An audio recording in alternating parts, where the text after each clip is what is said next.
Welcome to the AI Research Roundup. I'm Alex.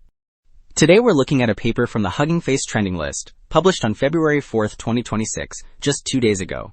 It demonstrates a new compression technique for omni-modal models that cuts token usage to just 25%, yet surprisingly outperforms the full uncompressed model on several benchmarks. The paper is titled OmniSIFT, Modality Asymmetric Token Compression for Efficient Omni-Modal Large Language Models.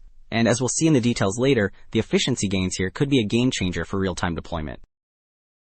Alright, to see this in action, Figure 1 presents a radar chart comparing OmniSIFT against leading baselines across 5 audio-video benchmarks. The broad purple area represents OmniSIFT, and it clearly forms the outermost shape, indicating superior performance on every metric. Most importantly, look at the blue outline, which tracks the full tokens model that uses all the original data. OmniSIFT matches or even beats that uncompressed baseline, as seen at the top on the WorldSense benchmark, whereas competitors like OmniZip lag significantly behind in the center. So while Figure 1 established the performance, Figure 2 explains the core idea behind it by comparing compression strategies. The top left panel illustrates modality decoupled compression, where audio and video are processed in separate silos, completely ignoring the relationship between them. Next to it on the right, the modality symmetric approach tries to compress them jointly, but it treats both signals as equally important without prioritizing one over the other. The bottom panel reveals the proposed solution, OmniSIFT, which relies on a modality asymmetric strategy. Here, the model first prunes the video to find retained visual tokens, and then explicitly uses those tokens to guide the audio compression, ensuring that the sound is filtered based on the most important visual cues. Well, Figure 3 details the architecture that makes this asymmetric approach work. On the left, the pipeline starts with video and audio inputs, which pass into the spatio-temporal video pruning module, or ST versus P. The top right panel expands on this, showing how it identifies visual anchors by measuring spatial distinctiveness and temporal motion. Then, these anchors feed into the vision-guided audio selector, illustrated in the bottom right.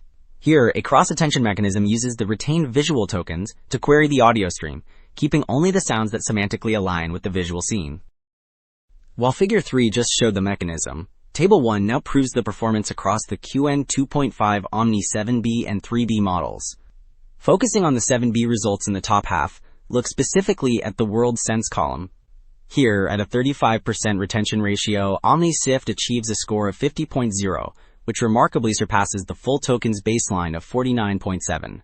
Even when the token budget is tightened to 25%, as shown in the next block, it maintains a score of 49.9, outperforming both the uncompressed model and competitors like OmniZip.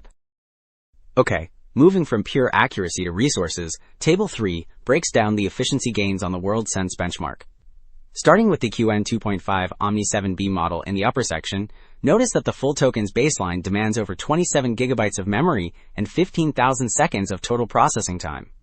In contrast, the OmniSIFT row shows memory dropping to roughly 23 gigabytes, and total time falling to 8,700 seconds, a massive 40% reduction. Crucially, if you check the final column, OmniSIFT hits 50% accuracy, beating the uncompressed model while running much faster. So, Figure 6 brings these numbers to life with a specific case study from a badminton match. The top section sets the scene. A user asks about a score change, which requires seeing the scoreboard. In the middle panel, the OmniZip baseline fails because it relies on audio cues to prune video. Since the audio was quiet, the model deleted the critical scoreboard frames, resulting in a wrong answer. In contrast, the bottom panel shows that OmniSIFT uses visual anchors first. It recognizes the scoreboard as important, preserves it, and uses that to retrieve the correct audio context, enabling the right response. Wrapping up, the big takeaway is that less really can be more for multimodal AI. OmniSIFT proves that by prioritizing visual context to filter audio, we can slash token usage by 75% while actually improving accuracy over the full model. This suggests a scalable path forward for running complex assistants in real time. That's it for this episode of the AI Research Roundup. I'm Alex, thanks for listening.